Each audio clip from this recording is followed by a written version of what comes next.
let me get back on, what do you call it? Twitter real quick just to see if,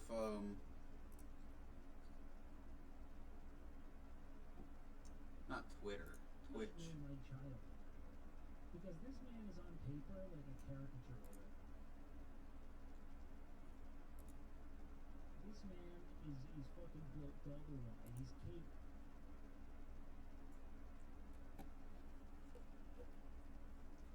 Hmm? Named after a What was British that? dress, and he's got this southern beau charm. Why are you looking at another man? Damn, were you worse than that? Is your dick so fucking small? By profession, I'm a banker. Hmm. But Why is your dick so small? aspiration, That you, watching some other dude do some stuff mostly girth. and mocking him for it. That dude looks unfortunate. Anyway, sorry. I got on Twitch, and I saw some douchebag talking bad about some guy that looked like he never had a father. And kind of pissed me off. I didn't mean to rage like that. It was a quiet one though. Alright, it works. Let's get off Twitch. Let's do this reading. Chapter 7, War and Peace. Do I got some burrito in my mustache? Not yet. Huh.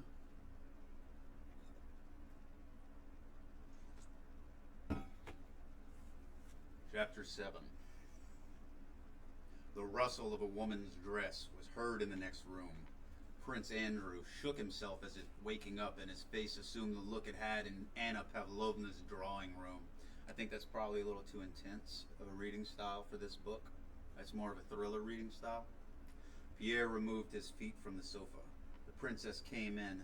She had changed her gown for a house dress as fresh and elegant as the other. Prince Andrew rose and politely placed a chair for her. How is it, she began as usual in French, settling down briskly and fussily in the easy chair. How is it Annette never got married? How stupid you men all are not to have married her. Excuse me for saying so, but you have no sense about women. What an argumentative fellow you are, Monsieur Pierre. And I am still arguing with your husband. I can't understand why he wants to go to the war. Says a pussy. By the way, someone who says that is a fucking pussy. But all these people, so far, all the people in these books are, I don't know, they're probably the inbred ones that nobody wanted to deal with, so they gave them a little bit of power and hoped they would go off and die. Or not power, a little bit of money, and they would hope they would go off and die so they wouldn't hurt anybody. That's what this book looks like. It looks like, basically, these are the kind of people that America rebelled against, I think. I'm not sure, but so far they sound degenerative. Alright. Addressing the princess with none of the embarrassment so commonly shown by young men in their intercourse with young women. The princess started. Evidently Pierre's words touched her to the quick. "Ah, that is just what I tell him," said she. "I don't understand it. I don't in the least understand why men can't live without wars. Here's why. Men can't live without wars because most other countries, they're fucking, I don't know, enslaving people, prostituting their women, molesting their children, just generally acts of tyranny. And that's what war is for, because, I mean, if you weren't such a bitch, you'd realize that, like, if your neighbor was being held captive and being fucked in the ass all day and night, and you knew about it, and you don't do anything about it, then you're fucking worthless. Anyway, the princess started. Evidently Pierre's words touched her to the quick. "Ah, that is just what I tell him," said she. "I don't understand it. I don't in the least understand why men can't live without wars. How is it that we women don't want anything of the kind, don't need it?" I've met a lot of women who would disagree with you. Some of the most impressive soldiers I ever met were women. So, go fuck yourself. That is what I tell him. Let me. Oh, I need to. I had a hard day, by the way. Sorry. It's been a rough week. I ain't talking about it, but I've my shell of ice melted a little bit, so I'm gonna be probably pissed off for a little while. I'm very sorry, very frustrated. Um,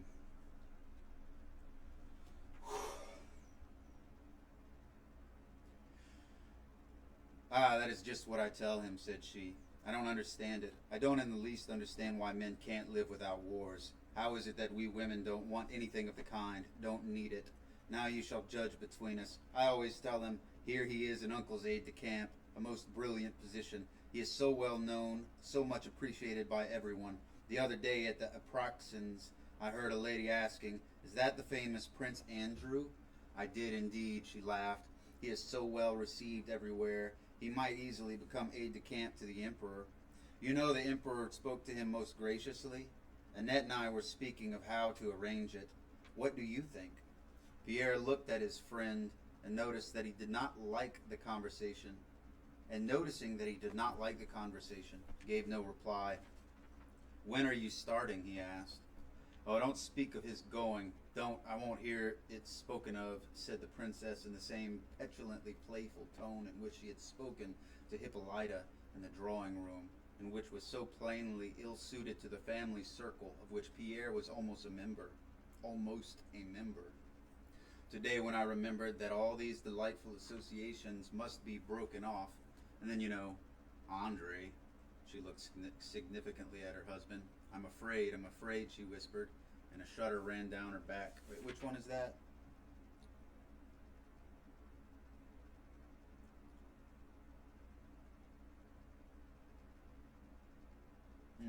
That's the mother or whatever? I don't know. The mother's husband? He's just been introduced, and they didn't say who he was. Anyway, she looked significantly at her husband. I guess it's just stupid. I'm afraid, she whispered, and a shudder ran down her back. Her husband looked at her as if surprised to notice that someone besides Pierre and himself was in the room, and addressed her in a tone of frigid politeness. What is it that you were afraid of, Lisa? I don't understand, said he. There, what egotist men all are. There, what egotists all. There, what egotists men all are. All egotists. Just for a whim of his own, goodness only knows why, he leaves me and locks me up alone in the country.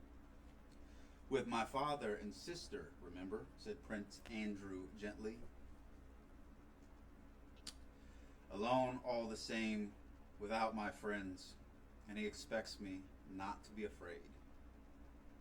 Her tone was now querulous, and her lip drawn, giving her not a joyful, but an animal, squirrel-like expression.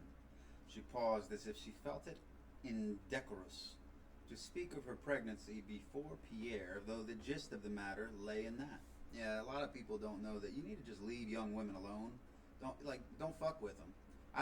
When I was married, there were dudes that I wanted to shoot in the face because how they would approach my wife, and then seeing it out in the public, if it weren't for the fact that I would go to jail or something, or if they would run off and come back and, they'd be friends, I'd say a lot of shit that would allow me to have a good time. Anyway, people are, these days, man, it's like, I think that all of the degenerates found each other in the internet, and so they were able to organize. And the ones who aren't like that, they had I think we had a little bit hard time organizing because we were out in the world doing shit and not trying to figure out how to take advantage of people. Alone all the same, without my friends, and he expects me not to be afraid. Her tone was now querulous and her lip drawn up, giving her not a joyful but an animal squirrel-like expression. She paused as if she felt it indecorous to speak of her pregnancy before Pierre, though the gist of the matter lay in that. I still can't understand what you're afraid of, said Prince Andrew slowly, not taking his eyes off his wife. The princess blushed and raised her arms with a gesture of despair. No, Andrew, I must say you have changed. Oh, how you have. Your doctor tells you to go to bed earlier, said Prince Andrew. You had better go. The princess said nothing, but suddenly her short, downy lip quivered. Prince, probably is a princess, probably doesn't have a dick down there. Prince Andrew rose, shrugged his shoulders, and walked about the room. Pierre looked over his spectacles with naive surprise, now at him and now at her, moved as if about to rise too, but changed his mind. Why should I mind Monsieur Pierre being here? Exclaimed the little princess suddenly, her pretty face all at once distorted by a tearful grimace. I have long wanted to ask you, Andrew, why you have changed so to me. What have I done to you? You are going to the war and have no pity for me. Why is it? Lisa, or Lise, I don't know how to say it. It's, I don't sit around reading a dictionary. I recognize the word. If I've never heard another person in the world say it, I'm going to probably pronounce it wrong. And since I'm the first person who ever came up with the pronunciation of it, and I don't really know how to use the dictionary, I don't know how to use the phonetic key, I guess, to see but that's kind of like, I don't know how to read music. So it's kind of unhelpful. Like, when I sing hymns, I have a little book of hymns at home that I use when I'm needing to sing some hymns. I can't read the notes. I do it from memory. I learned how to sing with the congregation in my church, and I just mimic them because I can't read music. And it's the same thing for, what was it? I don't know. I don't remember. Lisa was all Prince Andrew. Oh yeah, Lisa. That's why, because I don't know how to pronounce the name. Lise, but I'm gonna just say Lisa. Was all Prince Andrew said. But that one word expressed all entreaty, a threat, and above all, conviction that she would herself regret her words. But she went on hurriedly. You treat me like an invalid or a child. I see it all. Did you behave like that 6 months ago? Lise, I beg you to desist. Said Prince Andrew, still more emphatically.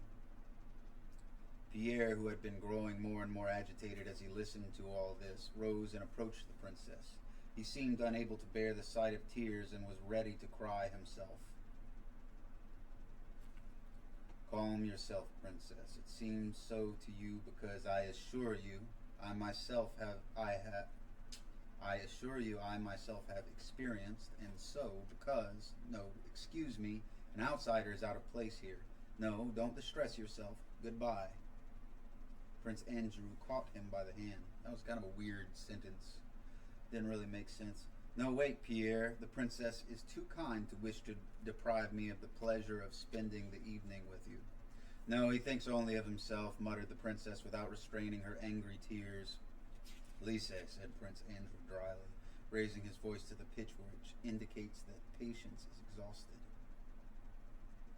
Suddenly the angry, squirrel-like expression of the princess's pretty face changed into a winning and piteous look of fear. Her beautiful eyes glanced askance at her husband's face, and her own assumed the timid, deprecating expression of a dog when it rapidly but feebly wags its drooping tail. Mon Dieu, she muttered, and lifting her dress with one hand, she went up to her husband and kissed him on the forehead. Good night, Lisa, said he, rising and courteously kissing her hand as he would have done to a stranger.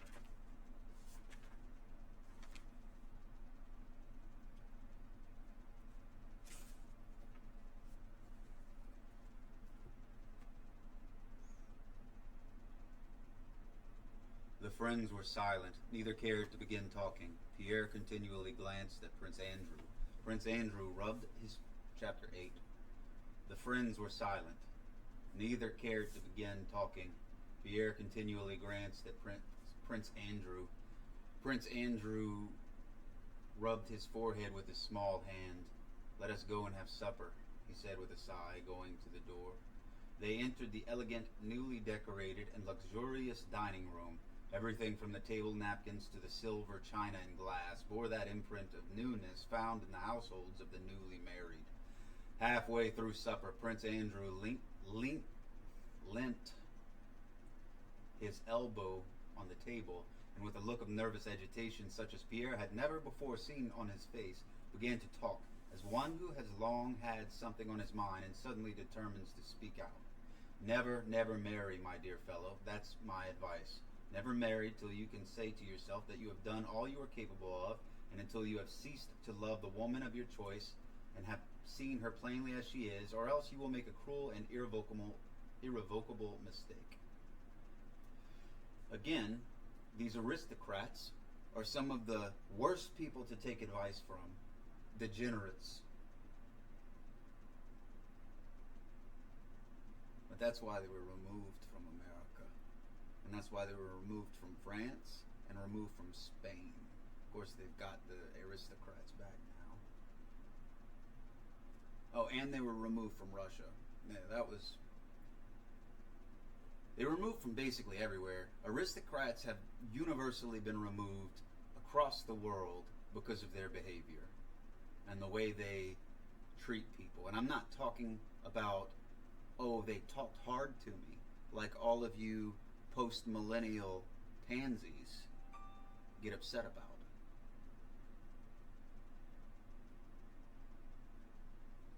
Pierre took off his spectacles, which made his face seem different and the good-natured expression still more apparent, and gazed at his friend in amazement. "Oh, wait, no, I'm sorry. I have to go back to the idiot who's advising not to marry," which is a big part of the problem, is that there's not a lot of men who have the balls to commit to something, especially a woman. And that's the reason there's so many women who are damaged, because all these fools that take advantage of these women. And my advice to you women is to just don't have sex till you're married, because I'm a man. I've grown up with men and boys my whole life, and I will tell you that the majority of them are dog shit.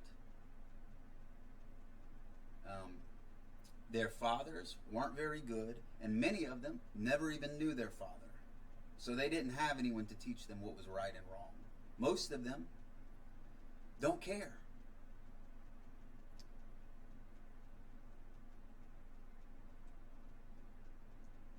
So they're willing to treat a woman like she's a video game rental,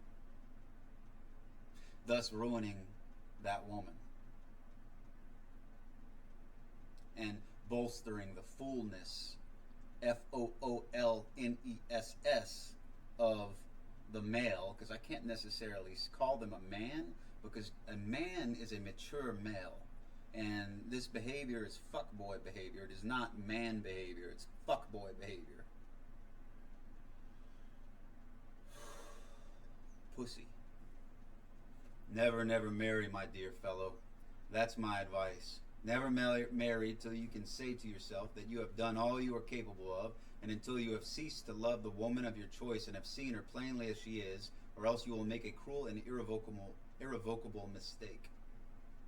Marry when you are old and good for nothing. I'll pause you there. You're already old and good for nothing if this is the way you think.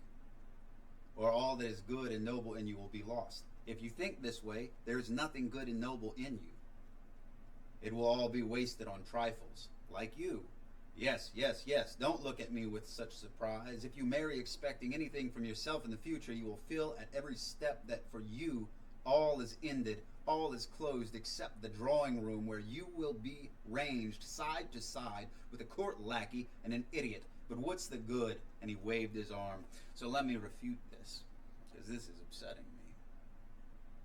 If you marry expecting anything from yourself in the future, you will feel at every step that for you all is ended, all is closed, except the drawing room. So, what this fool is saying is that he didn't have enough in him to give to a woman and himself. Because I'll tell you, the greatest gains in my life that I ever achieved were after meeting the woman I married and the time that I spent with her. I suffered a traumatic injury and then acted the fool, and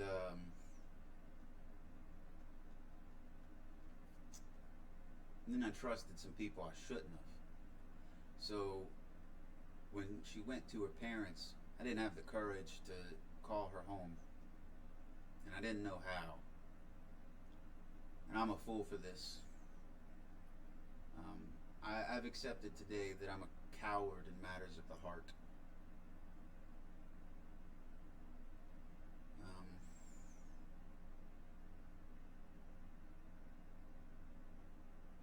Yeah, as a martial artist and a soldier, I only got stronger after my wife came into my home. Or rather, after we got married and bought a home together, I was better than ever. This man's a fool.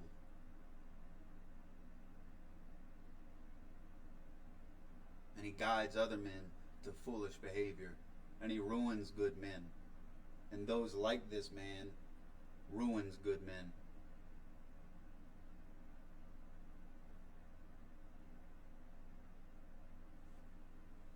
Because they basically fucking infect them with their corrupted ideas.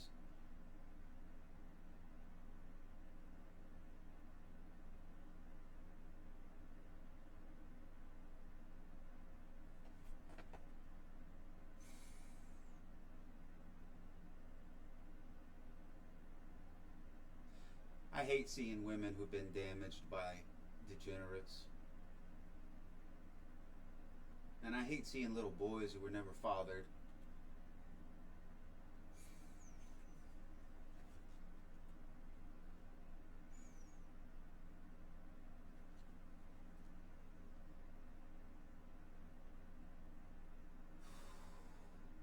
Pierre took off his spectacles, which made his face seem different and the good-natured expression still more apparent, and gazed at his friend in amazement. My wife, continued Prince Andrew, is an excellent woman, one of those rare women with whom a man's honor is safe. But, oh God, what would I not give now to be unmarried? You are the first and only one to whom I mention this because I like you. Here's what I'm talking about. When people talk like this, right, that means likely that they don't have any men who are higher developed in the masculine arts enough to tell them that, like, to lead them back to their wife. Like, you're not, if you're a male and a man talks about his problems to you about his wife, that means he must trust you intimately. Because I can't speak of males' wives, but I can speak of a man's wife. And to me, I never wanted anyone to see her because I knew what men are and the slugs that they are.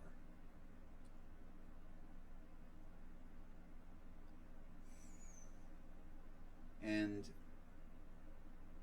when I was in the army, there was so much cheating and so much just destruction of soul. What should be done for a person like this is they need to be directed to the priest for some marriage counseling, because prior to the pedophiles invading the church and ruining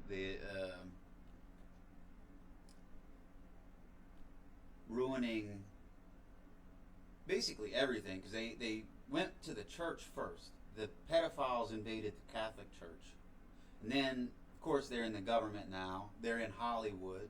They're in the public school system. They're in child protective services. They're in sports. And they're so skilled. You know, I used to think myself smart. And then I was online and I started researching with some of the shit that they do.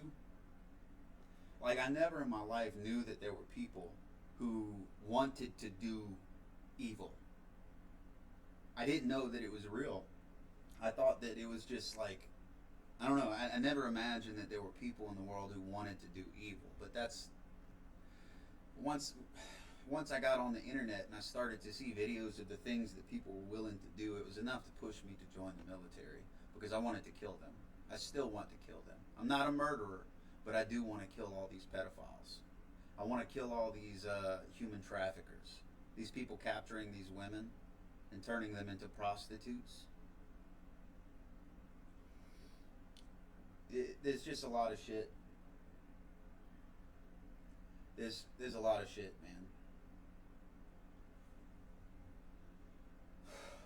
There's a lot of fucking problems. Like I said, I want to join the FBI. I gotta get back in shape, make my brain smart again. Alright.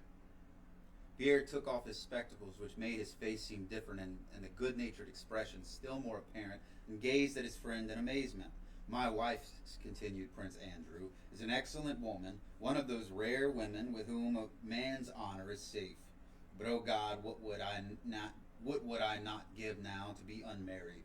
You are the first and only one to whom I mention this, because I like you. As he said this, Prince Andrew was less than ever like that Bolkonsky, who had lolled in Anna Pavlovna's easy chairs and with half-closed eyes had uttered French phrases between his teeth.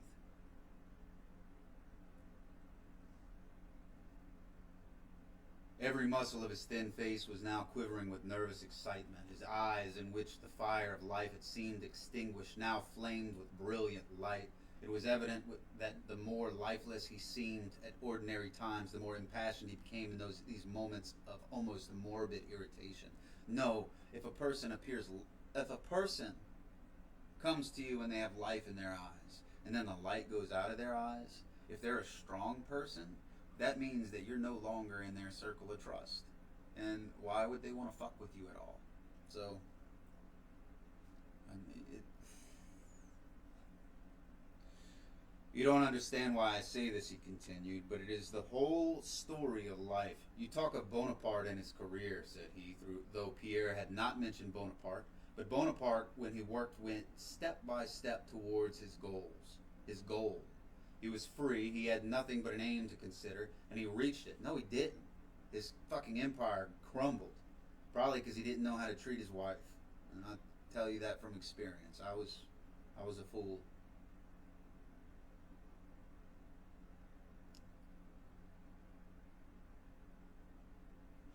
I don't usually say the word fool. The Bible says that those who use the word fool are in danger of hellfire. And sometimes I think this earth needs a little hellfire. So, at least now. You don't understand why I say this, he continued, but it is the whole story of life. You talk of Bonaparte and his career, said he, though Pierre had not mentioned Bonaparte, but Bonaparte, when he worked, went step by step towards his goal. He was free. He had nothing but his aim to consider, and he reached it.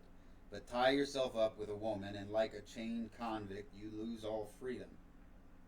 You don't know what freedom is. And all you have of hope and strength merely weighs you down and torments you with regret. It's not as bad as the regret of losing a good woman. Drawing rooms.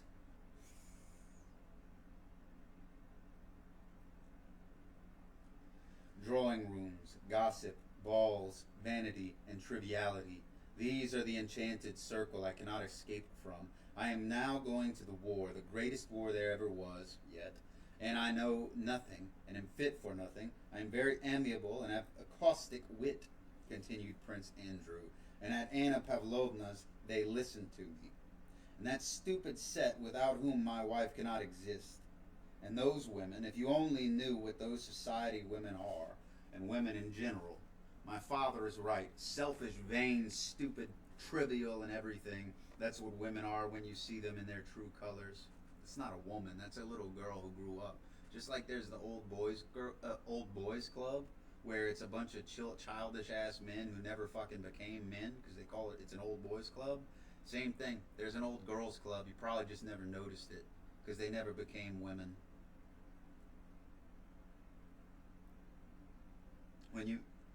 When you meet them in society, it seems as if there were something in them, but there's nothing, which means someone probably destroyed them. No, don't marry, my dear fellow, don't marry, concluded Prince Andrew. It seems funny to me, said Pierre, that you should consider yourself incapable and your life a spoiled life. You have everything before you, everything, and you.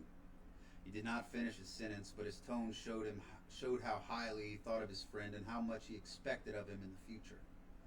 How can he talk like that, thought Pierre. He considered his friend a model of perfection because Prince Andrew possessed in the highest degree just the very qualities Pierre lacked, and which might be best described as strength of will. Pierre was always astonished at Prince Andrew's calm manner of treating everybody, his extraordinary memory, his extensive reading. He had read everything, he knew everything, and had an opinion about everything, but above all, at his capacity for work and study.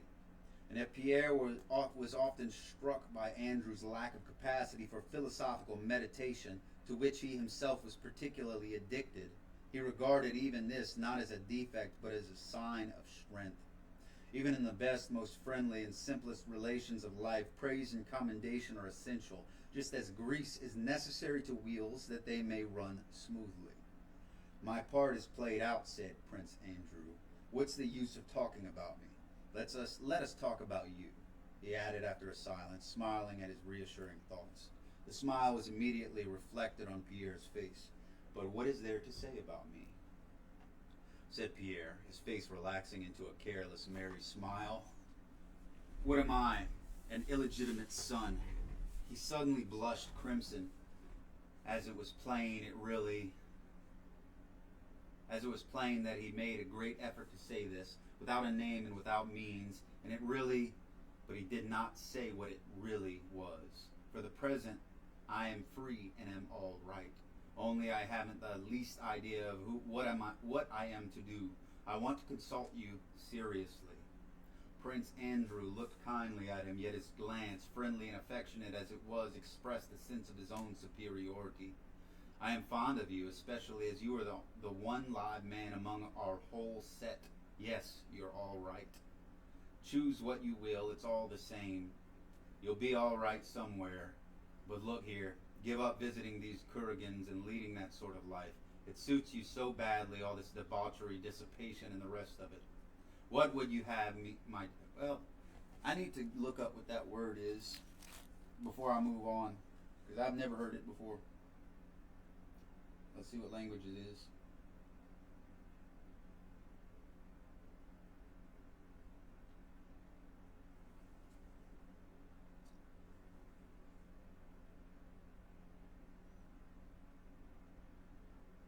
It's a Russian surname.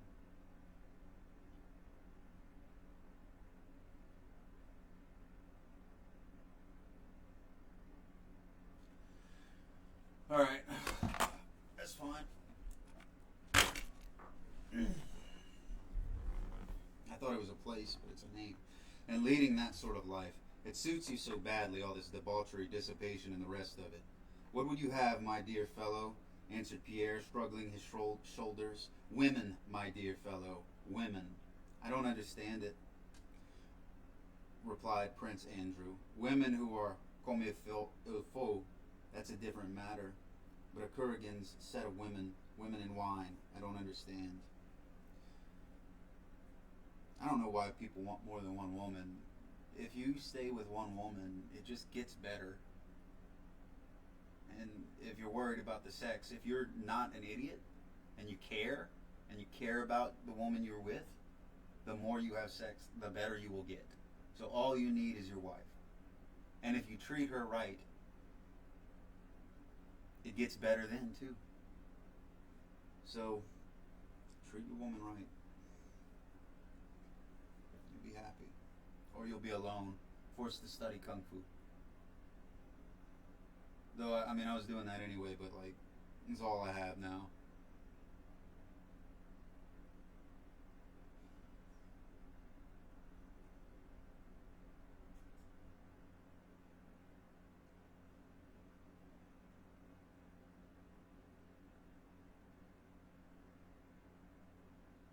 Pierre was staying at Prince Vasily Kuragin's and sharing the dissipated life of his son Anatoly, the son whom they were planning to reform by marrying him to Prince Andrew's sister. Do you know, said Pierre, as if suddenly struck by a happy thought. Seriously, I have long been thinking of it. Leading such a life, I can't decide or think properly about anything. One's head aches and one spends all one's money. He asked me for tonight, but I won't go. You give your word of honor not to go? On my honor. On my honor. Chapter 9. It was past 1 o'clock when Pierre left his friend. It was a cloudless northern... Oh, let me make sure. Chapter 9. It was past 1 o'clock when Pierre left his friend. It was a cloudless northern summer night. Pierre took an open cab, intending to drive straight home. But the nearer he drew to the house, the more he felt the impossibility of going to sleep on such a night. It was light enough to see a long way in a deserted street, and it seemed more like morning or evening than night. On the way, Pierre remembered that Anatoly Kuragin was expecting the usual set for cards that evening, after which there was generally a drinking bout, finishing with visits of a kind Pierre was very fond of. I should like to go to Kuragin's, thought he, but he immediately recalled his promise to Prince Andrew not to go there. Then, as happens to people of weak character, he desired so passionately once more to enjoy that dissipation he was so accustomed to that he decided to go. The thought immediately occurred to him that his promise to Prince Andrew was of no account, because before he gave it, he had already promised Prince Anatoly to come to his gathering. Besides, thought he, all such words of honor are conventional things with no definite meaning, which is the kind of thing that someone with no honor says. Of course, a person with no honor is going to say that words of honor have no honor, because you don't have the chops to back up those words.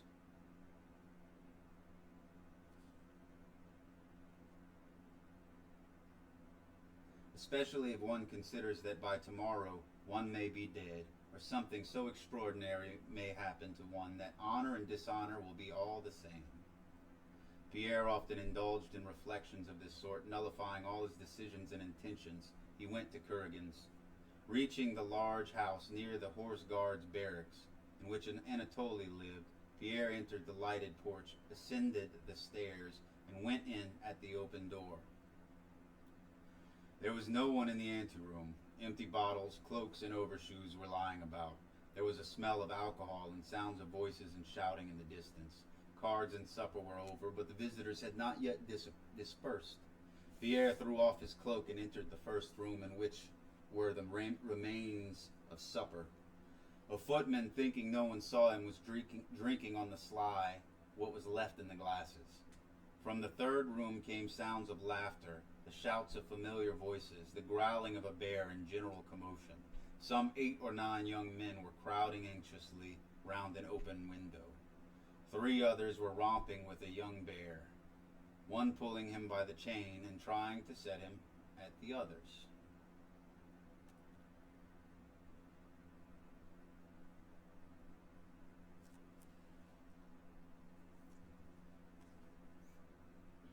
I bet 100 on Stevens, shouted one. Mine, no holding on, cried another. I bet on Dolokhov, cried a third. Kuragin, you part our hands. There, leave Bruin alone. Here's a bet on.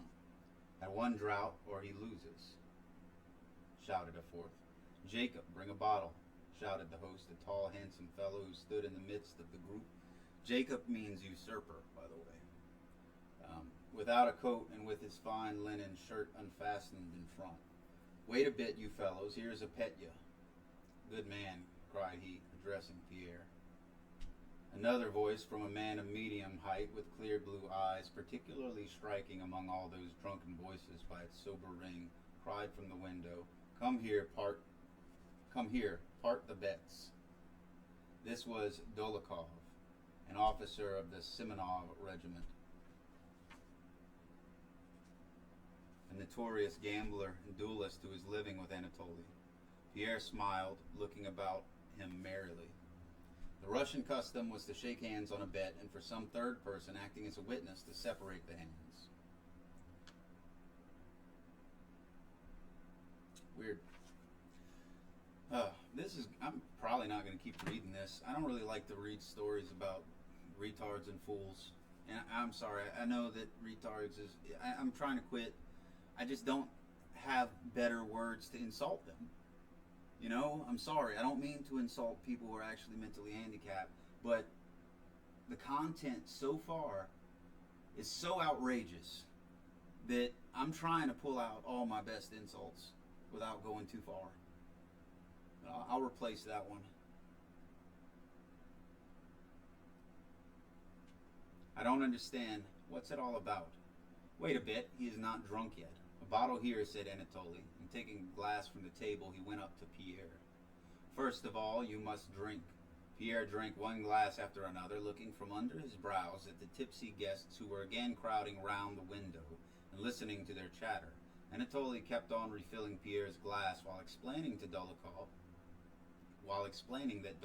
was betting with Stevens, an English naval officer, that he would drink a bottle of rum sitting on the outer ledge of the third floor window with his legs hanging out, trying to get him killed. Is what they think it would be funny to try to get him killed. And this is the thing that these people who take bets don't understand, is when people give you a bet like that, they don't care whether you live or die. It's not important to them. They're probably going to get away with it because you did it yourself. They didn't do it. They didn't push you. You did something fucking stupid.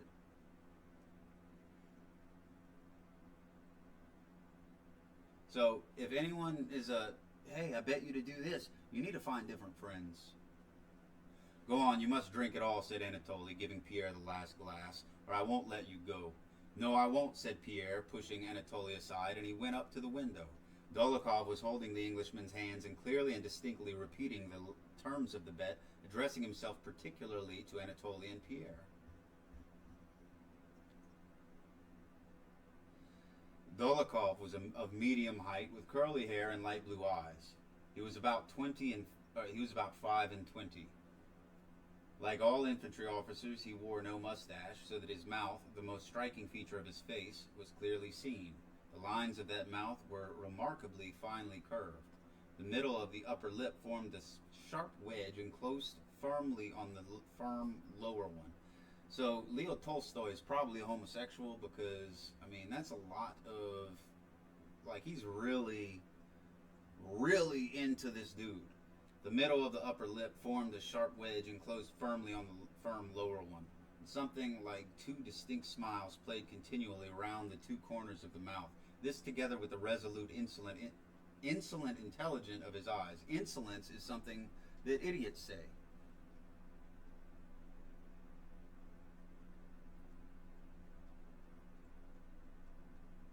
You have to have authority for insolence to be a thing. There's no insolence if you don't have the authority. Dolokhov was of medium height. I don't want to read this gay description. Produced an effect which made it impossible not to notice his face. Dolokhov was a man of small means and no connections. Yeah, well, apparently he got fucking Leo Tolstoy fanning over him.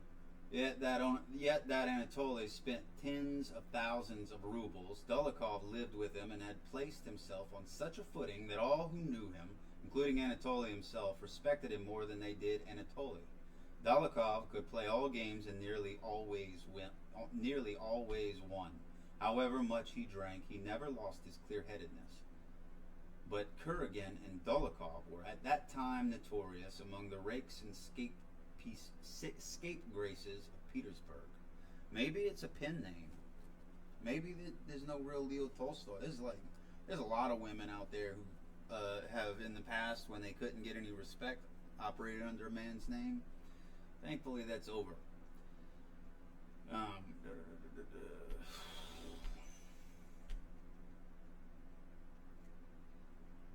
The bottle of rum was brought. The window frame, which prevented anyone from sitting on the outer sill, was being forced out by two footmen, who were evidently flurried and intimidated by the directions and shouts of the gentlemen around. Anatoly, with his swaggering air, strode up to the window. He wanted to smash something. Putting away the footmen, he tugged at the frame, but could not move it. He smashed a pane. You have to try, Hercules, said he, turning to Pierre. Pierre seized the crossbeam, tugged, and wrenched the oak frame out with a crash. Take it right out, and they'll think I'm holding on, said Dólokhov. Is the Englishman bragging? Eh? Is it all right? Said Anatoly. First rate, said Pierre, looking at Dólokhov, who with a bottle of rum in his hand was approaching the window, from which the light of the sky, the dawn merging with the afterglow of sunset, was visible. Dólokhov, the bottle of rum still in his hand, jumped onto the window sill. Listen, cried he, standing there and addressing those in the room. All were silent. I bet 50 imperials. He spoke French that the Englishman might understand him. At 80 weird L symbol, I don't know what that is, some kind of currency, $80. I'm gonna just, if there's a currency in here that's not written out, I'm just gonna call it a dollar, like an American dollar, because I'm an American and I don't use other currency. I don't recognize that symbol.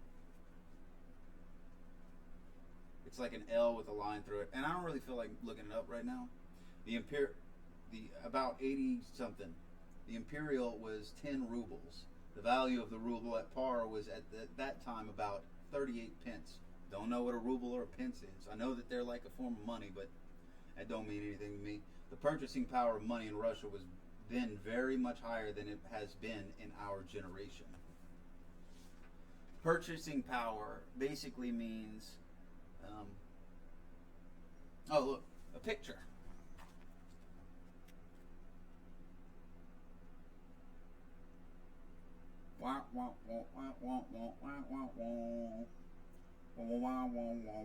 I'm just imagining the music they're playing in the club.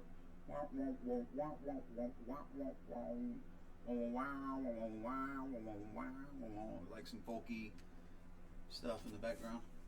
Anyway, so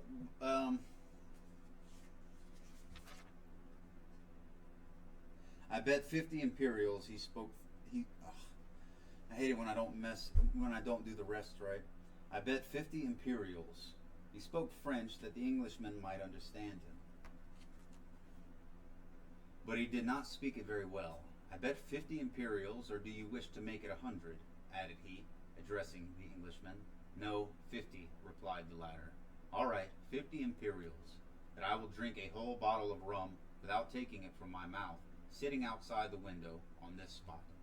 He stooped and pointed to the sloping ledge outside the window. Without holding on to anything. Is that right? Quite right, said the Englishman. Anatoly turned to the Englishman, and taking him by one of the buttons of his coat and looking down at him, the Englishman was short, began repeating the terms of the wager to him in English. Wait, cried Dólokhov, hammering with the bottle on the windowsill to attract attention. Wait a bit, Kuragin. Listen. If anyone else does the same, I will pay him 100 imperials. Do you understand? The Englishman nodded, but gave no indication whether he intended to accept this challenge or not. Anatoly did not release him, and though he kept nodding to show that he understood, Anatoly went on translating Dólokhov's words into English. A thin young lad, and hussar of the Life Guards, who had been losing that evening, climbed on the windowsill, leaned over, and looked down. Oh, he muttered, looking down from the window at the stones of the pavement. Shut up, cried Dólokhov, pushing him away from the window. The lad jumped awkwardly back into the room, tripping over his spurs. Placing the bottle on the windowsill where he could reach it easily, Dólokhov climbed carefully and slowly through the window and lowered his legs. Pressing against both sides of the window, he adjusted himself on his seat, lowered his hands, moved a little to the right and then to the left, and took up the bottle. Anatoly brought 2 candles and placed them on the windowsill, though it was already quite light. Dólokhov's back and his white shirt and his curly head were lit up from both sides. Everyone crowded to the window. The Englishman in front. Pierre stood smiling but silent. One man, older than the others present, suddenly pushed forward with a scared and angry look and wanted to seize hold of Dólokhov's shirt. I say, this is folly. They'll be killed, said this more sensible man. Anatoly stopped him. Don't touch him. You'll startle him, and then he'll be killed. Eh? What then? Eh? Dólokhov turned round, and again holding on with both hands, arranged himself on his seat. If anyone comes meddling again, said he, emitting the words separately through his thin, compressed lips, I will throw him down there. Now then. Saying this, he again turned round, dropped his hands, took the bottle, and lifted it to his lips, threw back his head, and raised his free hand to balance himself. One of the footmen, who had stopped to pick up some broken glass, remained in that position without taking his eyes from the window and from Dólokhov's back. Anatole stood erect with staring eyes. The Englishman looked on sideways, pursing up his lips. The man who had wished to stop the affair ran to a corner of the room and threw himself on a sofa with his face to the wall. Pierre hid his face, from which a faint smile forgot to fade through his features, now expressed horror and fear. All were still. Pierre took his hand from his eyes. Dólokhov still sat in the same position, only his head was thrown further back till his curly hair touched his shirt collar, and the hand holding the bottle was lifted higher and higher and trembled with the effort. The bottle was emptying perceptibly and rising still higher, and his head tilting yet further back. Why is it so long? Thought Pierre. It seemed to him that more than half an hour had elapsed. Suddenly Dólokhov made a backward movement with his spine, and his arms trembled nervously. This was sufficient to cause his whole body to slip as he sat on the sloping edge. As he began slipping down, his head and arm wavered still more with the strain. One hand moved as if to clutch the windowsill. Yeah, see this? I don't know if you're noticing it, but I can feel my brain starting to deteriorate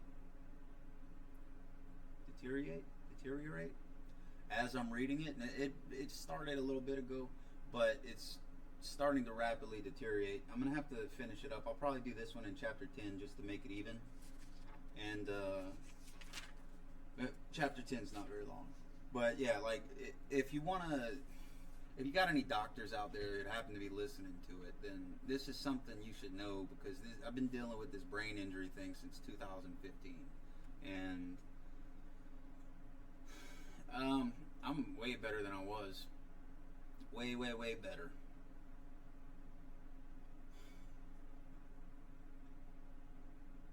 But still, these are, how many years has it been? 10 years. 10 years of going to classes, trying to cope with a traumatic brain injury, learning as much as I could about head injuries, as much as I could about thinking, practicing as much as possible. I'm just trying to give you a little bit of fruit. Like, it may help you. There's a lot of people with traumatic brain injuries, and this is the problem.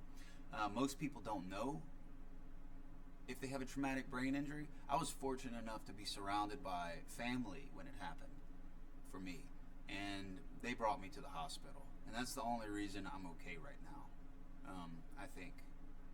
So thank you to my family. And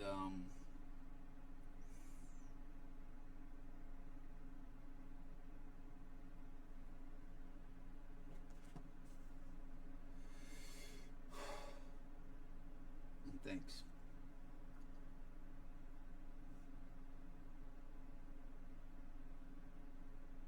Dólokhov was standing on the windowsill with a pale but radiant face. It's empty. He threw the bottle to the Englishman, who caught it neatly. Dólokhov jumped down. He smelt strongly of rum. Well done, fine fellow. There's a bet for you.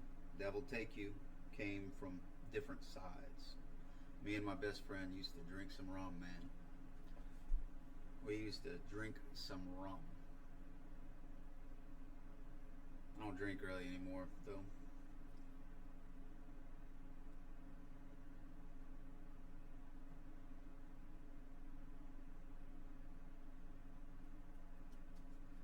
He threw the bottle to the Englishman, who caught it neatly. Dólokhov jumped down. He smelt strongly of rum. Well done, fine fellow. You know why I like rum? If I have to choose an alcohol, it's probably going to be a form of rum. It's made of sugar cane, and the neighborhood that I grew up in was surrounded by sugarcane fields. So I used to get to run through the sugarcane fields when they were growing, and it was pretty cool. You know, sugarcane's pretty sweet. It's still a pain in the butt. Excuse me, I was yawning inside and hiccuping a little bit.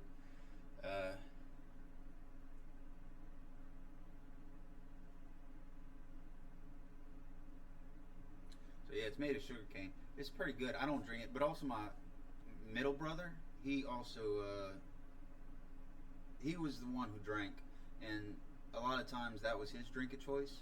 And so transitioning into the military from being a civilian, I didn't drink really until I was 21, because I just, you know, I felt, I considered it a challenge. Like, you know, when you play an Xbox or something and they got achievements, this was before achievements.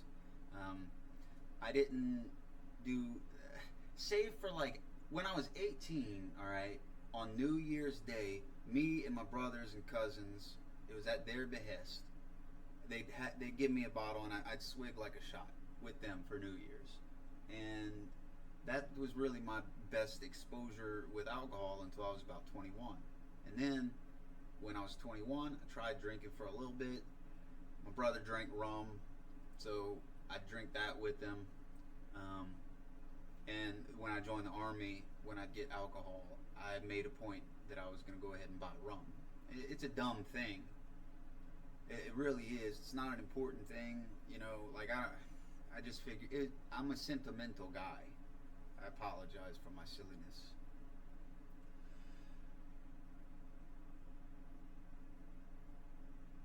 He threw the bottle to the Englishman, who caught it neatly. Dólokhov jumped down. He smelt strongly of rum.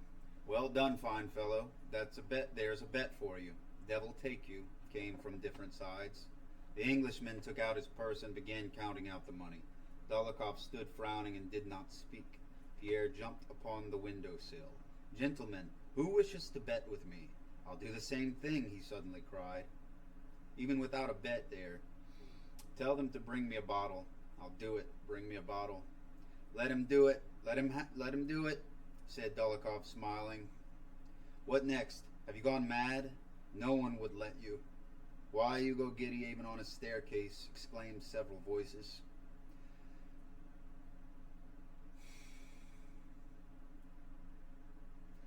"I'll drink it. Let's have a bottle of rum," shouted Pierre, banging the table with a determined and drunken gesture and preparing to climb out of the window. They seized him by the arms, but he was so strong that everyone who touched him was sent flying. "Now, you'll never manage him that way," said Anatoly. "Wait a bit and I'll get round to him. Listen, I'll take your bet tomorrow. But now we are all going to..." Censored. It's a line with apostrophe and S. It doesn't say. "Come on then," cried Pierre. "Come on, and we'll take Bruin with us." And he caught the bear, took it in his arms, lifted it from the ground, and began dancing around the room with it. 10. Prince Vasily kept the promise he had given to Princess Drubetskaya, who had spoken to him on behalf of her only son Boris on the evening of Anna Pavlovna's soiree. The matter was mentioned to the emperor, an exception made, and Boris transferred into the regiment of Semenov Guards with the rank of cornet. I don't know what that rank is. He received, however, no appointment to Kutuzov's staff, despite all Anna Mikhailovna's endeavors and entreaties. Soon after Anna Pavlovna's reception, Anna Mikhailovna, I don't know if I'm butchering this, and I'm sorry, but I only really speak English and French words. I can speak, my vocabulary in any language other than English is so pitiful that I might as well not speak it, even if I understand the grant. I took 2 years of French, and I pretty much understand the sentence structure, and I understand a lot of the words, but I don't have a very big vocabulary, and I'm not practicing it enough to be fluent in it. So, I don't know, I just stick to English, because why mess around with a bunch of different words? Like, why listen to a bunch of different word systems, you know? Soon after Anna Pavlovna's reception, Anna Mikhailovna returned to Moscow and went straight to her rich relations, the Rostovs, with whom she stayed when in the town, and where her darling Bori, who had only just entered a regiment of the line and was being at once transferred to the Guards as a cornet, had been educated from childhood and lived for years at a time. The Guards had already left Petersburg on the 10th of August, and her son, who had remained in Moscow for his equipment, was to join them on the march to Radzivillo. I'm not trying to do an accent there, I promise you. The only reason I said it like that is because, like, while I was trying to pronounce it, because it was the first time I ever said that word, like, my tongue fell apart. And so I didn't try to pronounce it like that. It was more like the word is so different from what I'm used to saying that my tongue fumbled. A frontier town, I mean, it fumbled successfully, I think. Because I think that's the Russian accent, right? But I did not mean to do that. That's God. That's God's guidance. A frontier town where the Russian army, going to the assistance of Austria, was to cross into Galicia. It was St. Natalia's Day and the name day of two of the Rostovs, the mother and the youngest daughter, both named Natalie. Ever since the morning, carriages with 6 horses had been coming and going continually, bringing visitors to the Countess Rostova's big house on the Povarskaya, so well known to all Moscow. The Countess herself and her handsome eldest daughter were in the drawing room with the visitors who came to congratulate and who constantly succeeded one another in relays. The Countess was a woman of about 45 with a thin oriental type of face, evidently worn out with childbearing. She had had 12. That's a strong woman.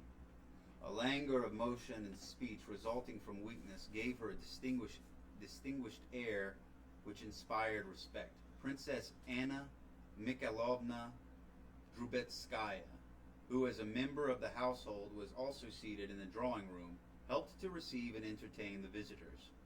The young people were in one of the inner rooms, not considering it necessary to take part in receiving the visitors. The Count met the guests and saw them off, inviting them all to dinner.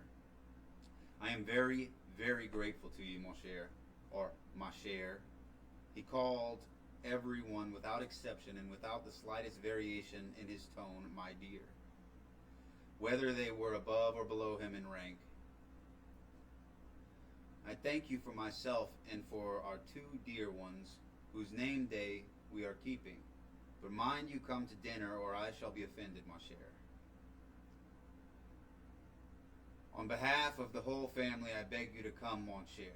I hate it when it's mon chéri.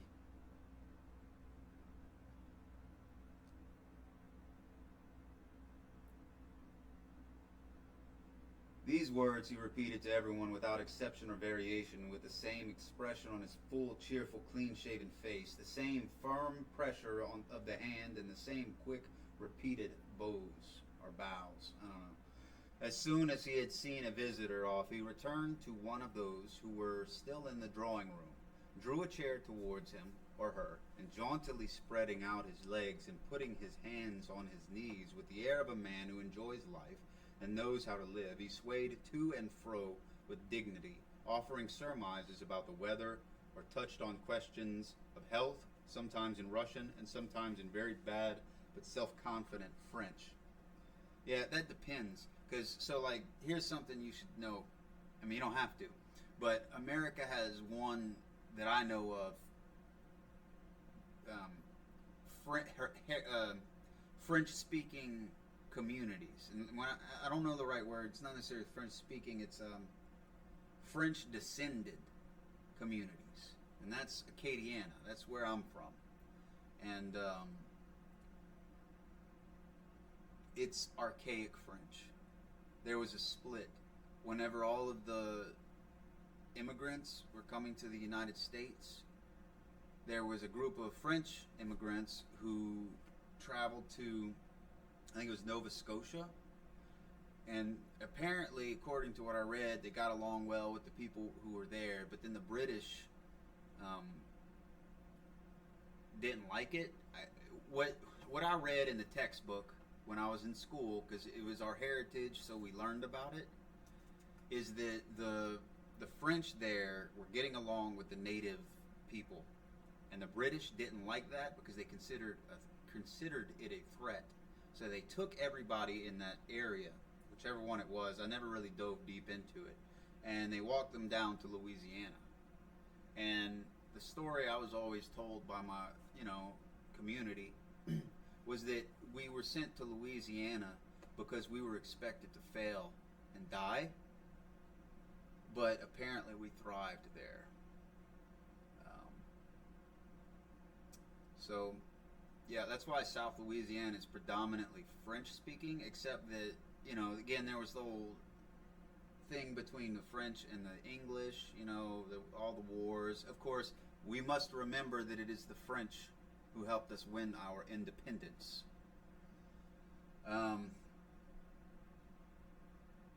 So anyway, modern French people and Louisiana Acadians are distinctly evolved family groups. And so Cajun French is an archaic form of French. Like, even the word for automobile is different because the automobile did not exist whenever the Acadians moved to Acadian, what is now known as Acadiana.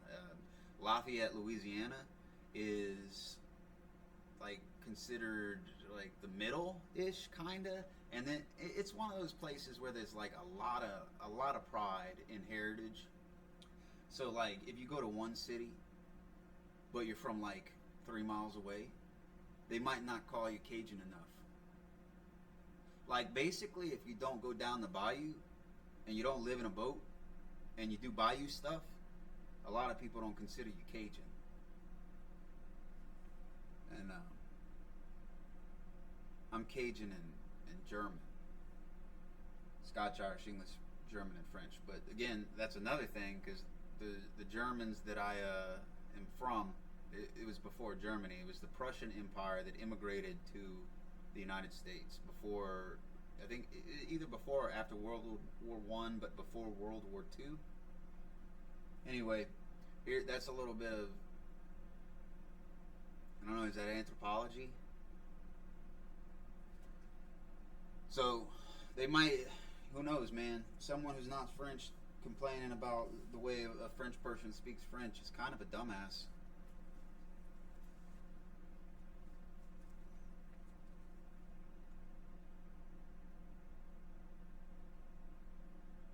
All right.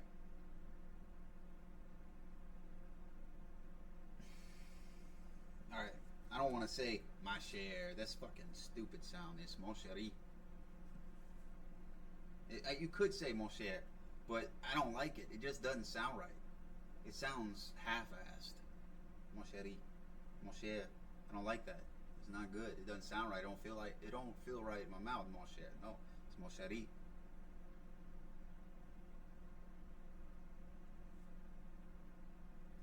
These words he repeated to everyone, without exception or variation, with the same expression on his full, cheerful, clean-shaven face, the same firm pressure of the hand, and the same quick, repeated bows. As soon as he had seen a visitor off, he returned to one of those who were still in the drawing room, drew a chair towards him, or her, and jauntily spreading out his legs and putting his hands on his knees with the air of a man who enjoys life and knows how to live, he swayed to and fro with dignity, offered surmises about the weather, or touched on questions of health, sometimes in Russian and sometimes in very bad but self-confident French. Then again, like a man weary but unflinching in the fulfillment of duty, he rose to see some visitors off, and stroking his scanty gray hairs over his bald patch, he asked them to dinner. Sometimes, on his way back with the anteroom, he would pass through the conservatory and pantry into the large marble dining room, where tables were being set out for 80 people, and looking at the footmen, who were bringing in silver and china, moving tables, and unfolding damask table linen, he would call Dmitri Vasilievich, a man of good family and the manager of all his affairs, and while looking with pleasure at the enormous table would say, "Well, Dmitri, you'll see that things are all as they should. Well, Dmitri, you'll see that things are all as they should be. That's right. The great thing is the serving. That's it." And with a complacent sigh, he would return to the drawing room. Maria Lvovna Karagina and her daughter. Shush! Shush! Stop it!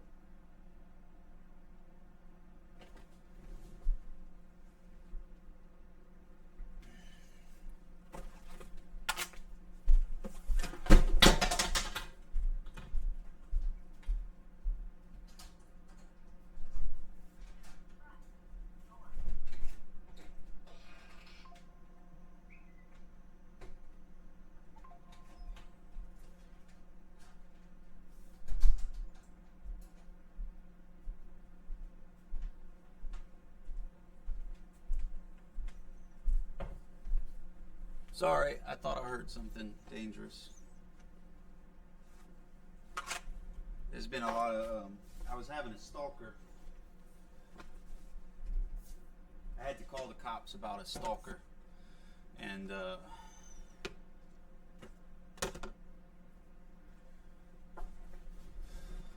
they've been, someone's been stalking me for like years. And I don't know anything about them.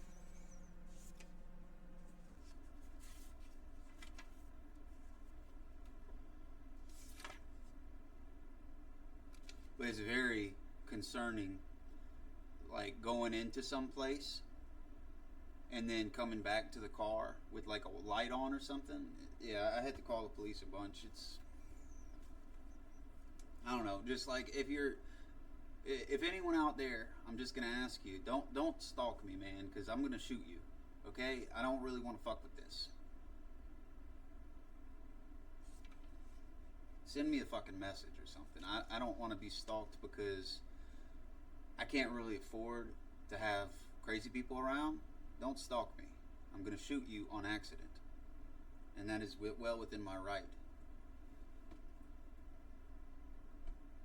But I've had to call the cops like 3 times at least for a stalker, and I still have to call them every once in a while.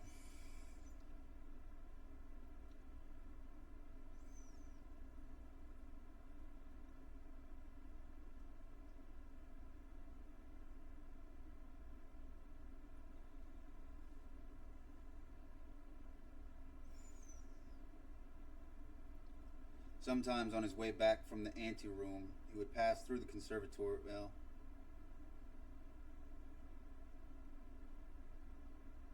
Sometimes on his way back from the anteroom, he would pass through the conservatory and pantry into the large marble dining room, where tables were being set out for 80 people, and looking at the footmen who were bringing in silver and china, moving tables and unfolding damask table linen.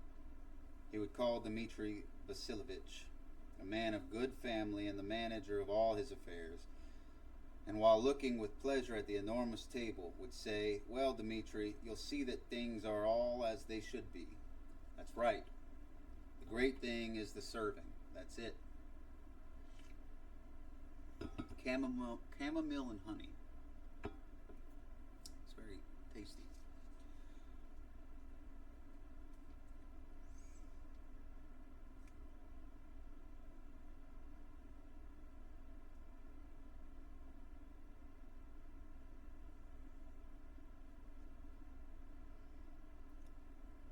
I lost my place.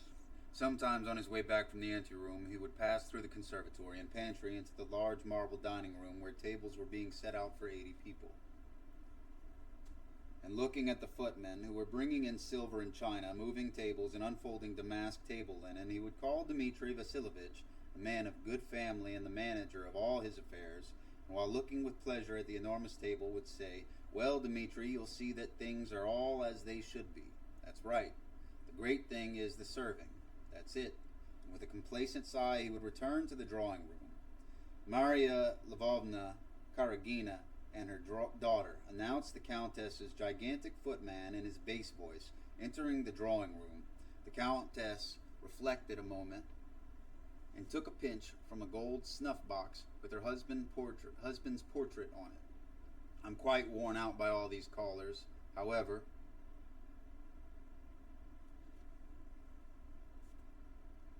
I'll see her and no more. She is so affected, ask her in, she said to the footman in a sad voice, as if saying, very well, finish me off. By the way, if I do have a stalker and you're not a dangerous person, please just approach me regularly in public like a normal person would. Because that's how people get killed on accident. Don't try to surprise people, man. And there's people way more, like, there's a lot of trigger happy people. I'm not a trigger happy person. There's some fucking trigger happy people, man. You don't want to go around making people nervous, especially like where I am. I'm at a military base. Yeah, and there's a lot of people, like, because sometimes soldiers will go crazy, and so you really never know. It's just kind of like it comes with the territory. There's always going to be soldiers here, and there's always going to be things peripheral to soldiers, and there's going to be people who pick up those skills and want to do nasty shit with them. So, a tall, stout, and proud-looking woman with a round-faced, smiling daughter entered the drawing room, their dresses rustling. Dear Countess, what an age. She has been laid up, poor child, at the Razumovsky's ball. And Countess Apraxina. I was so delighted, came the sounds of animated feminine voices, interrupting one another and mingling with the rustling of dresses and the scraping of chairs. Then one of those conversations began, which last out until at the first pause the guests rise with a rustle of dresses and say, I am so delighted, Mama's health, and Countess Apraxina, and then again rustling, pass into the anteroom, put on cloaks or mantles, and drive away. The conversation was on the chief topic of the day, the illness of the wealthy and celebrated beau of Catherine's day, Count Bezukov, and about his illegitimate son Pierre, the one who had behaved so improperly at Anna Pavlovna's reception. I'm so sorry for the poor Count, said the visitor. He is in such bad health, and now this vexation about his son is enough to kill him. What is that? Asked the Countess, as if she did not know what the visitor alluded to, though she had already heard about the cause of Count Bezukov's distress some 15 times. That's what comes of a modern education, exclaimed the visitor. It seems that while he was abroad, this young man was allowed to do as he liked, and now in Petersburg I hear he has been doing such terrible things that he has been expelled by the police. You don't say so, replied the Countess. He chose his friends badly, interposed Anna Mikhailovna. Prince Vasily's son, he and a certain Dolokhov have, it is said, been up to heaven only knows what, and they have had to suffer for it. Dolokhov has been degraded to the ranks, and Bezukov's son sent back to Moscow. Anatoly Kurygin's father managed somehow to get his son's affairs hushed up, but even he was ordered out of Petersburg.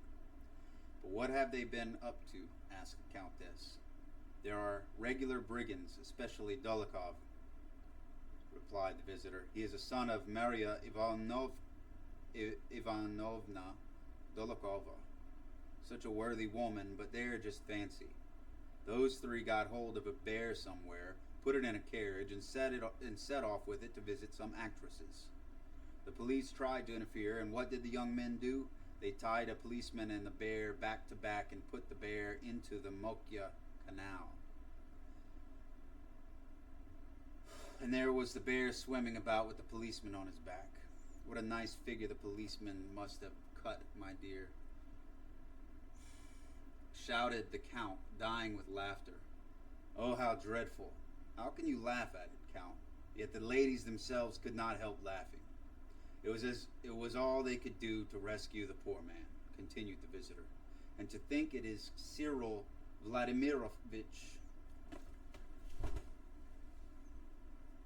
Them animals, man. They're always wandering. I got like 5 animals in this house. They're always wandering around doing something. So it's possible the noise I heard was an animal. So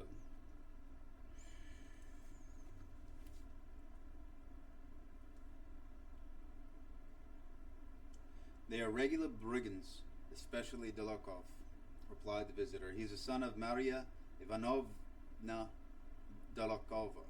Such a worthy woman, but they're just fancy. Those 3 got hold of a bear somewhere, put it in a carriage, and set off with it to visit some actresses. The police tried to interfere, and what did the young men do? They tied a policeman and the bear back to back and put the bear into the Moika Canal. And there was a bear swimming about with the policeman on its back. What a nice figure the policeman must have cut, my dear, shouted the Count, dying with laughter. Oh, how dreadful. How can you laugh at it, Count? Yet the ladies themselves could not help laughing. Man, I fucking hate these people. It was all they could do to rescue the poor man, continued the visitor, and to think it is Cyril Vladimirovich Bezukov's son who amuses himself in this sensible manner.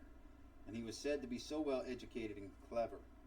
This is all that his foreign education has done for him. I hope that here in Moscow no one will receive him in spite of his money. They wanted to introduce him to me, but I quite declined. I have my daughters to consider. Why do you say this young man is so rich? Said the Countess, turning away from the girls, who at once assumed an air of inattention. His children are all illegitimate. I think Pierre is also illegitimate.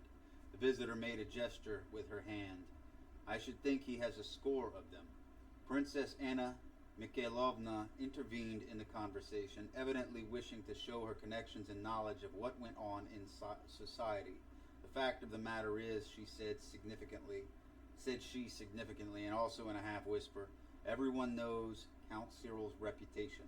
He has lost count of his children, but this Pierre was his favorite. How handsome the old man still was only a year ago, remarked the Countess. I have never seen a handsomer man. He is very much altered now, said Anna Mikhailovna. Well, as I was saying, Prince Vasily is in the next heir through his wife. Prince Vasily is the next heir through his wife. But the Countess is very fond of Pierre, looked after his education, and wrote to the Emperor about him, so that the case of his death, and he is so ill that he may die at any moment, and Dr. Lorraine has come from Petersburg. No one knows who will inherit his immense fortune. Pierre or Prince Vasily, 40,000 serfs and millions of rubles. I knew it all very well, for Prince Vasily told me himself. Besides, Cyril Vladimirovich is my mother's second cousin. It's also my Boris' godfather. He's also my Boris' godfather, she added, as if she attached no importance at all to the fact. Prince Vasily arrived in Moscow yesterday. I hear he has come on some inspection business, remarked the visitor. Yes, but between ourselves, said the princess, that is a pretext. Fact is, he has come to see Count Cyril Vladimirovich, hearing how ill he is. But do you know, my dear, that was a capital joke, said the Count, and seeing that the elder visitor was not listening, he turned on to the young ladies. I can just imagine what a funny figure that policeman cut. And as he waved his arms to impersonate the policeman, his portly form again shook with a deep, ringing laugh. A laugh, the one who always eats well and in particularly drinks well. So do come and dine with us, he said. So it seems to me that what the grander academic world considers literature so far is just trash. It's just gossip and talking poorly about people and being conspiratory.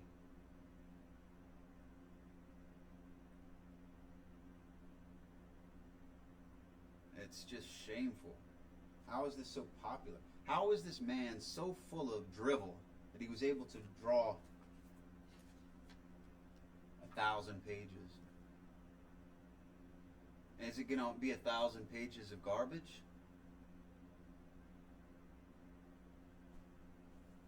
Like, Am I gonna have to spend this whole book hearing about fools? Well, I guess it'll make it easier when I find a book that's worth reading. I'll consider it practice.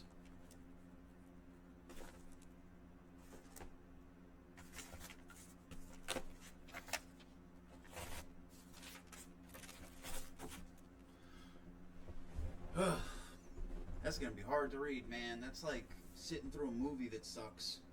Or like, I don't know, a lot of things. But, I mean, it was enjoyable to read. Sometimes it's good to get frustrated.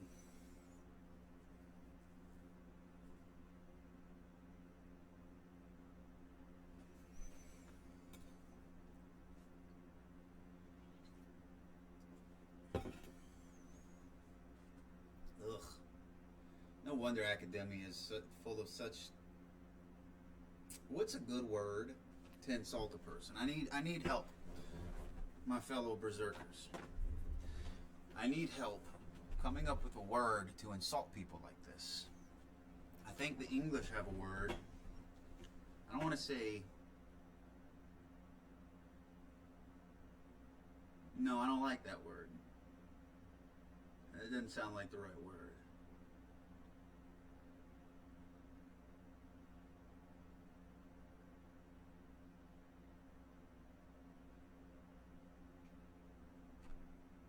Twat? Twats? Twits? Twits. Twits. Let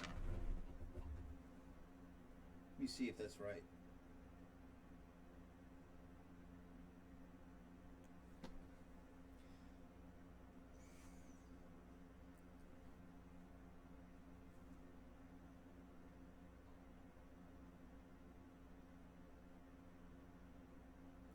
It may be related to nitwit, as in without wit. Like someone who nitpicks. His wit is limited to the ability to nitpick. And that's a good explanation of what is happening in the book War and Peace so far. It's a bunch of twits nitpicking. It's a bunch of nitwit twits nitpicking.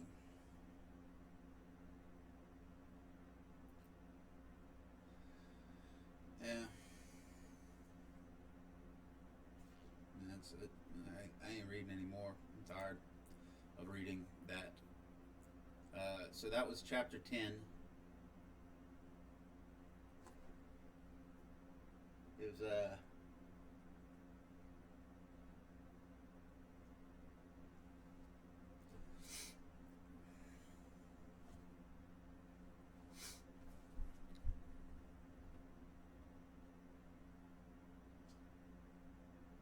it's good though. Maybe it'll get better. Maybe all these people will die. It's War and Peace, so maybe war will come to these people. Hopefully.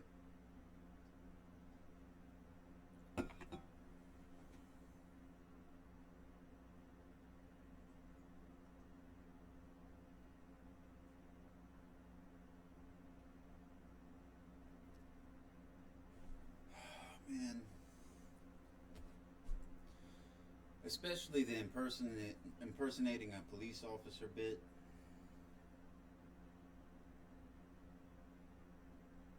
You know, it's funny. The things that these criminals are doing in America are the reason that we rebelled against the English. I don't know if you knew that. The only reason America and England are not one nation is because of the things that are happening in America to this day.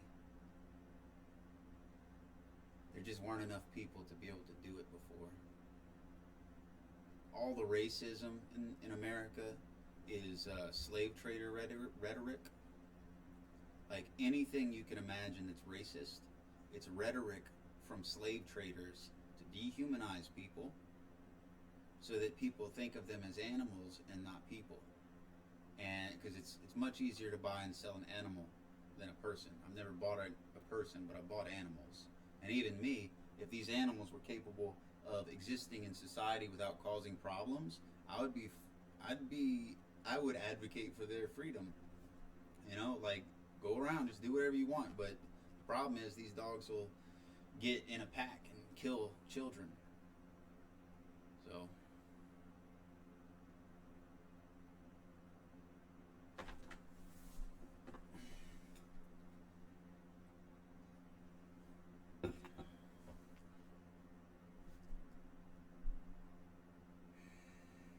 Yeah, so all the racism in the world is the residual of the slave trade.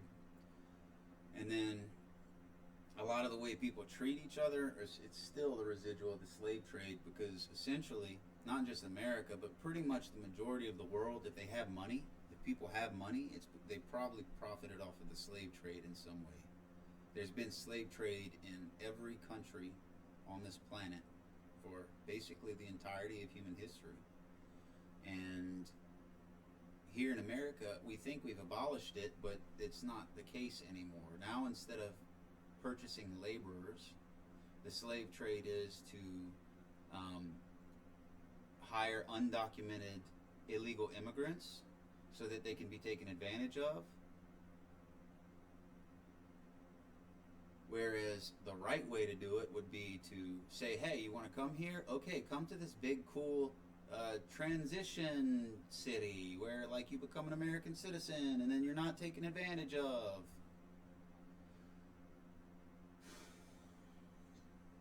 And then the same thing with the corporate work. Like, you remember that guy who it was like medicine for cancer or something. He upped the price to like 1,000%.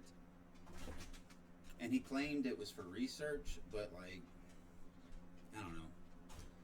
That's more that similar tyranny. Because I have this theory, I developed it in this ancient history class I took, that there's two types of leadership. And I'm not going to call them both types of leadership, but I don't have the word I don't have the parent word for these two words. There is slavery, or tyranny and leadership. Tyranny and leadership. Maybe there's a better word for leadership. Maybe they could both be leader styles. But the one that doesn't hurt people is leadership, and the one that hurts people is tyranny. Because you got to have management somehow. Like in some place. There's got to be some kind of management. It's natural. We're humans.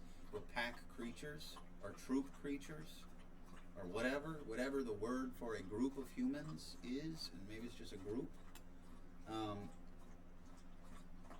We're group animals. Like, you think about it, if you're alone, you'll just die. And when you die, none of your genetic material will ever pass on. So, all that your life will ever matter if you don't have children is the things you did while you were alive. Whereas if you have children and treat them right, then what you have done is you've created a lineage of people who are capable of doing good things. Of course, the tyrannists also do the same thing, and they have their tyrannical families. I would say that it's most likely that England still has a king because they were not as tyrannical, or they became less tyrannical over the years. We must keep in mind that it is the English, England being the parent nation of America. We have the Constitution. They have the Magna Carta, habeas corpus. They did a lot of really good work. They did a lot of really good work for freedom. So I'm going to always hold that to thank you to England because, you're the progenitors of freedom. We, your son, fought for it. But it was you who taught us about it. We just did it a little better.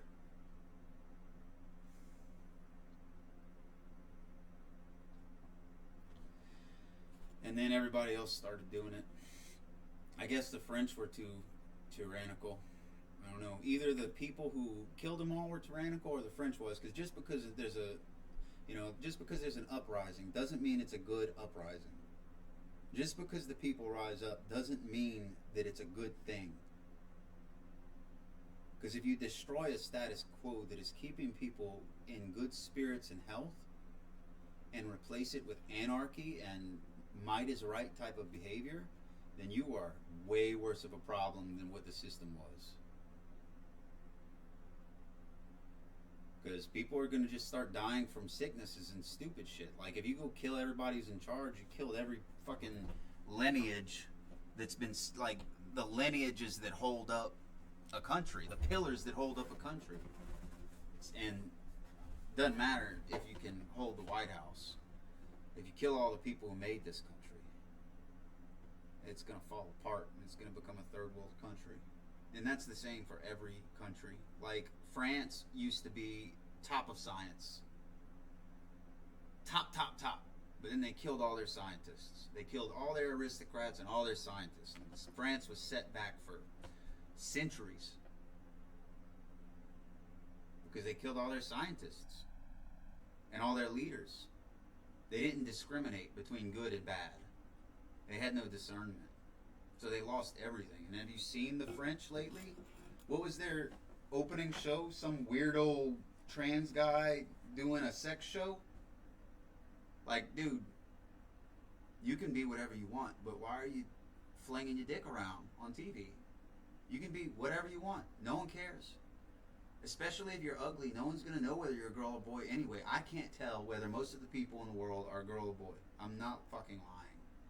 Especially after looking at, like, all the surgeries that they can do and all the makeup they can do. I have no fucking clue whether anyone I'm in particular am looking at is a man or a woman. I don't fucking care. I'm not good at titles. So when people want sir or ma'am, I used to get whooped if I didn't say sir and ma'am. So I got that riding up in me. Like, what the fuck am I supposed to call this person? I don't know what they are. And then I'm bad at saying the right one in the first place. It's just a bunch of confusion. I hope it gets worked out soon. I hope everybody gets happy. I hope everybody can learn to find a way to be happy.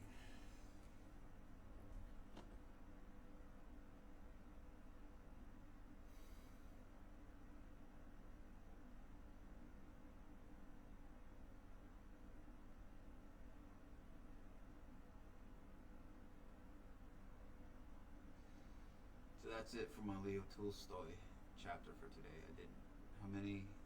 3, maybe? I'm probably going to do 2, I think I said, to keep it even. I was thinking about playing a game called The Forest. I don't know. I think I bought it back in December on Steam. I think it was on sale for like a few dollars. That's one of the good thing about Steam is they're constantly having sales, and you can get a $60 game for like $5 if you do it at the right time. So Steam is a good system to use. And the next generation of Xbox, you're going to be able to use Steam on it. So if you buy games on Steam, you're going to be able to play them on Xbox.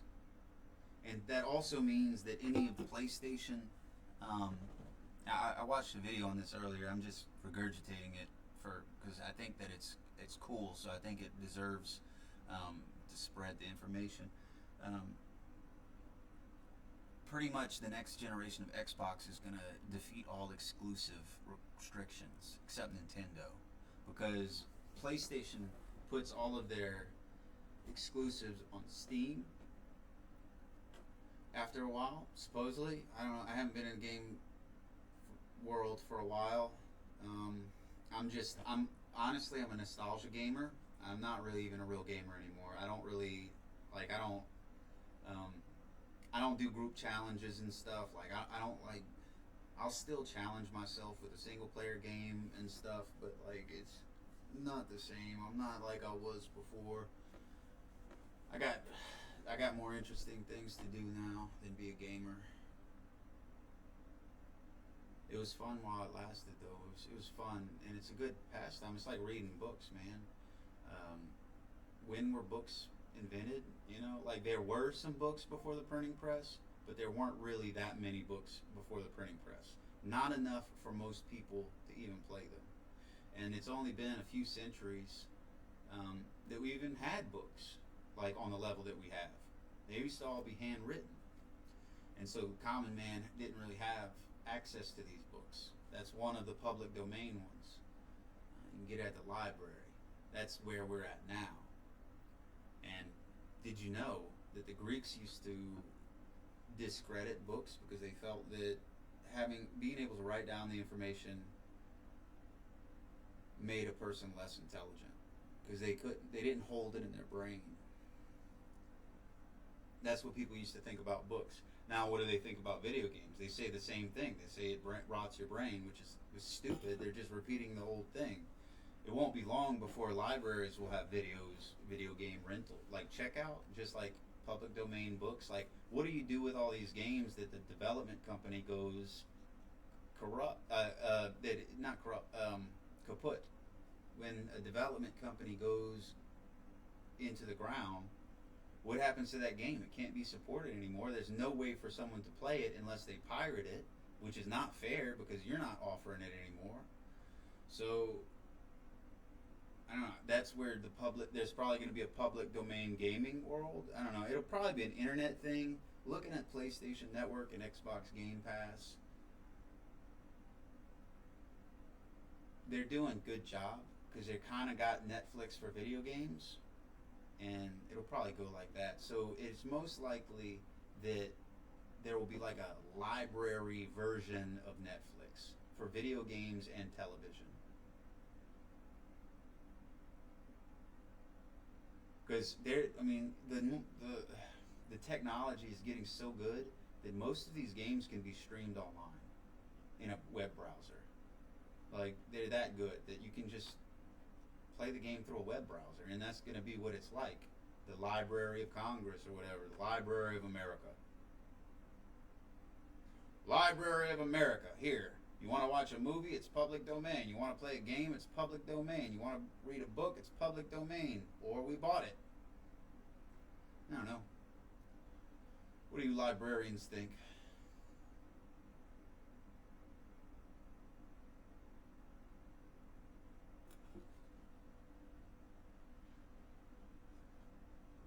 Anyway, I think I've spent enough time talking to the dead air.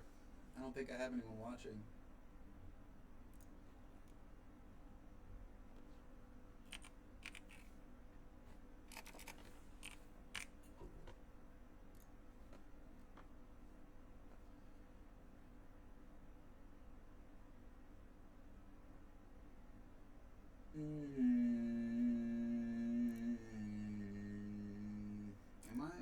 Let's see. Oh, I do have one one watcher. Good to see you, watcher. Good to see you, watcher.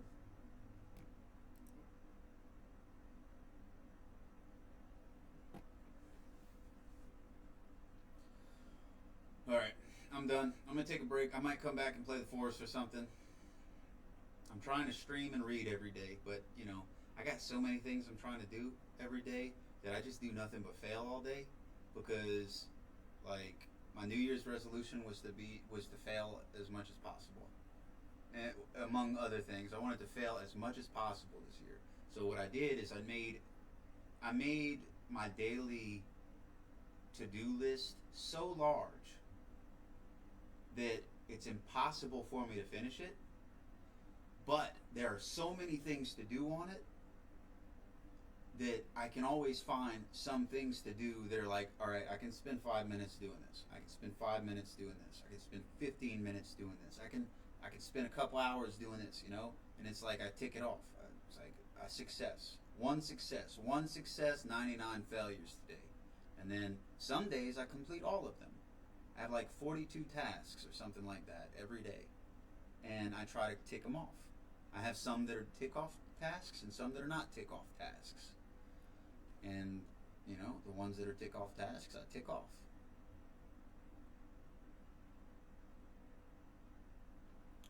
But it feels good. It's just low entry success. It's, you heard of a vicious cycle? A vicious cycle is when you do something and it doesn't go right, and then that makes your next attempt more difficult. Ugh, I'm hiccuping again. It makes your next attempt more difficult because you failed. So this next one is going to be harder because not only are you doing a thing that you were already trying to do and you're unsuccessful, now you have the mental failure of having failed at that. And then that just keeps going. It keeps going. That's a vicious cycle. A virtuous cycle, on the other hand, is like, all right, I want to learn how to play drums. I can spend 5 minutes, beating on the drum. I don't know anything that I'm doing, but I can make it kind of seem interesting. I can spend 5 minutes, 15 minutes a day cleaning something, especially if you're having a hard time cleaning. Just like make it real easy, like 5 minutes a day, 15 minutes a day, and then do it every day. Like do it to where you can do it. Set yourself up so that you can succeed every day, and then those successes will grow. That's what I believe, and I'm not speaking like from theory. I've been practicing this. Like I said, I've been alone for 7 years. My child's not here all the time, so I spent a lot of time just trying to improve myself, and this is what I've come up with as successful. Still failing compared to the previous year, but I'm also succeeding more than the previous year. So I'm failing more. Overall, I'm failing. I'm unsuccessful. But what really matters is that the core of my success is growing. It doesn't matter that I didn't get everything, and even though I did it poorly, it's not important to do a bunch of stuff. It's important to do a little bit and build on that and improve on that. And then once you improve on it to a certain point, it becomes almost like it's not a thing that you have to do. It's just autopilot. So